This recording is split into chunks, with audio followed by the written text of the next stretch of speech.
didn't show you this story to scare you. We showed it to you so that we could talk about how traffickers work. What do traffickers do? Was anyone surprised that the person that was trafficking Shauna was actually another girl, and it was her friend and her same age? This is actually very common in school programs and after-school programs. Also, did anyone catch on to who Kathy's dad was? He was actually a trafficker too, and Kathy was trafficking Shauna so that Kathy would not be abused, because Kathy had been trafficked also. That is very common, for traffickers to use someone that's the same age as the victim, whether they're a girl or a guy. I've told you that Kathy's dad was actually a trafficker. Well, the word that some of you might have been thinking is the word pimp. Pimp is not a cool word to use, it means abuser. When someone is a pimp or a trafficker, in this case Kathy's dad, that means that they are selling someone to get money. Pimp refers to only sex trafficking, whereas trafficker refers to all types of trafficking. Also, did you notice how both Kathy and her dad used force, fraud, and coercion? First, Kathy used fraud and befriended Shauna. Then, Kathy and her dad told Shauna that they could get a job cleaning condos. Then, Kathy's dad met Shauna's mom. How creepy is that?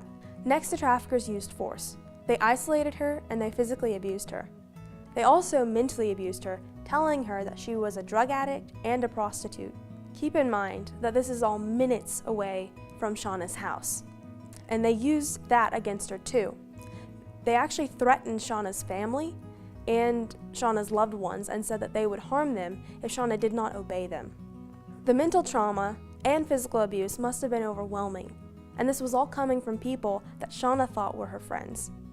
There is one quote from a trafficker that I really like to use because it sums up how they think. If I'm good, I don't need force. I'm going to say that one more time. If I'm good, I don't need force.